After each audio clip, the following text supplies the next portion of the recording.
नमस्कार दोस्तों, आज आपका फिर से स्वागत है हमारे इस YouTube चैनल पे। फ्रेंड्स, आज का जो हमारा टॉपिक है वो श्रीलंका से रिलेटेड है। आप सभी परिचित हैं कि अभी श्रीलंका में किस तरह से आर्थिक संकट है। वास्तव में इस आर्थिक संकट के पीछे वहाँ एक राजनीतिक संकट जिम्मेदार है। ये राजनीतिक संकट क्या है?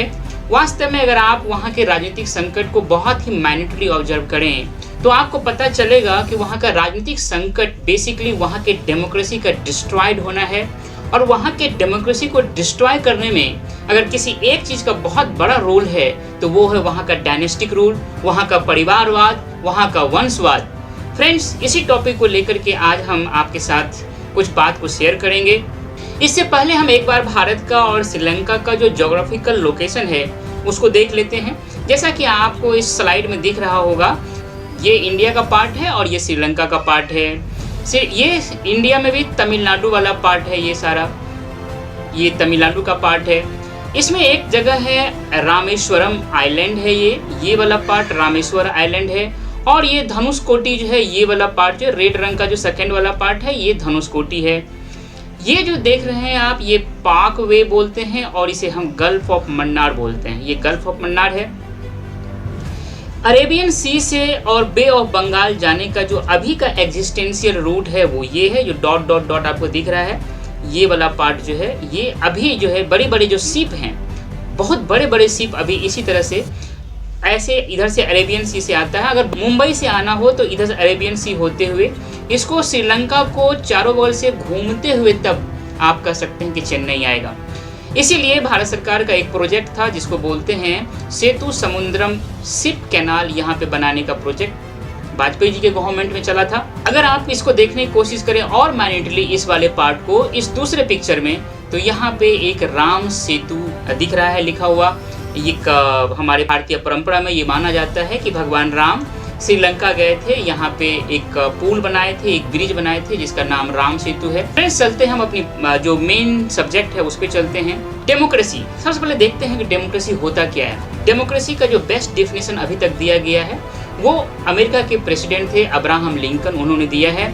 Democracy is a government of the people, by the people, for the people. ये बेस्ट डेफिनेशन अभी तक का है। इसमें जो बाय द पीपल है इसको बढ़िया से समझते हैं। इस बाय द पीपल को समझने के लिए एक दूसरा पॉइंट को भी मैं डिस्कस कर रहा हूं, वो है inclusive participation in the decision making of political, economic and other institutions. क्या मतलब होता है कि जितने भी इंस्टीट्यूशंस हैं, आप पॉलिटिकल इंस्टीट्यूशंस हो, इकोनॉमिक इंस्टीट्यूशंस हैं, रिलीजियस इंस्टीट्यूशन हो या सोशल इंस्टीट्यूशंस हैं, उसमें इंक्लूसिव पार्टिसिपेशन, हर एक वर्ग का उसमें इंक्लूसिव भागीदारी हो, पार्टिसिपेशन हो, specially in the decision making process, that's called democracy.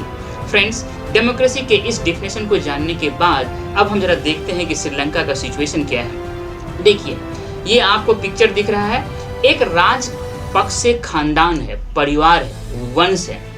ये श्रीलंका की जो टोटल आबादी है लगभग 2 करोड़ 2.5 करोड़ के बीच में है। श्रीलंका के इस पूरी आबादी में जो एक बहुत इम्पोर्टेंट परिवार है, वंश है, वो है राजपक्ष परिवार। इनका थोड़ा सा आप देखिए कि ये कैसे श्रीलंका को रूल कर रहा है।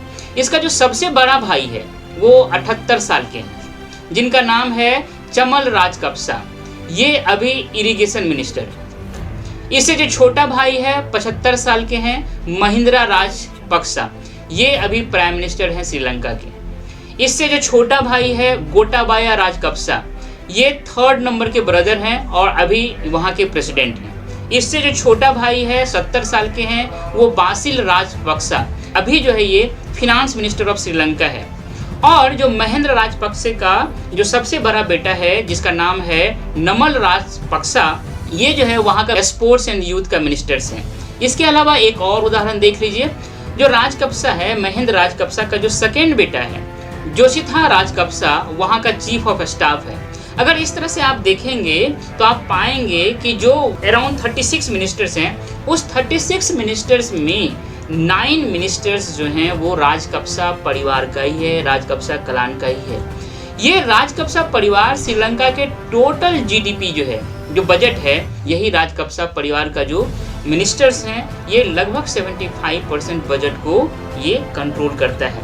एक ऐसा कहा जाता है कि लगभग 40 मेंबर राजकपसा फैमिली का किसी न किसी तरह से अपार्ट फ्रॉम कैबिनेट, जो कैबिनेट मिनिस्टर होते हैं उसके अलावा किसी न किसी तरह से गवर्नमेंट का जितने भी पोस्ट हैं श्रीलंका के पूरे पॉलिटिकल सेटअप में, पूरे एडमिनिस्ट्रेशन में, ये लोग वहाँ पे एडमिनिस्ट्रेटिव पोस्ट को होल्ड करते हैं। इस तरह से आप देख रहे हैं कि किस तरह से एक परिवार, आप ये देख रहे हैं एक परिवार, राजकपसा परिवार पूरे श्रीलंका की जनता पे राज कर रहा है। इसका मतलब इस परिवार ने वहाँ के डेमोक्रेसी को डिस्ट्रॉय कर दिया है।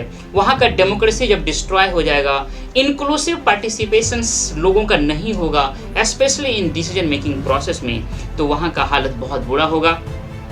फ्रेंड्स, यहाँ पे बस सोचने की बात है कि हमारे देश में भी बहुत सारे ऐसे डायनेस्टिक हैं, ऐसे परिवार है पूरे देश में। केंद्र में दिल्ली में तो थे ही, इसके अलावा आप देख सकते हैं कि जो दूसरे राज्य हैं वहाँ पे परिवार कितना हावी है पॉलिटिकल सेटअप पे, इकोनॉमिक सेटअप पे।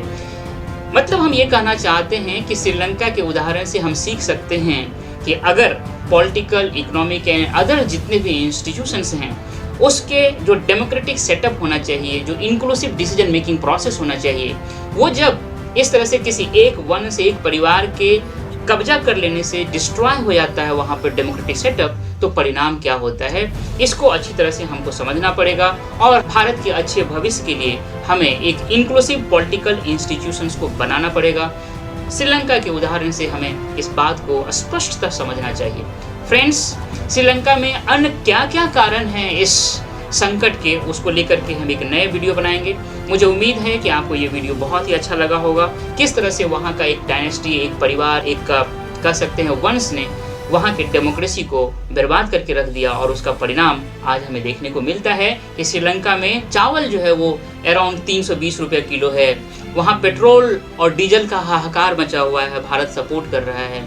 वहाँ पे चीनी बहुत महंगा है, खाने के लिए नहीं मिल रहा है, पानी का दिक्कत है। ऐसे सिचुएशन में श्रीलंका जो आया है उसका एक मूल कारण है dynastic rule which destroy Sri Lanka's democracy.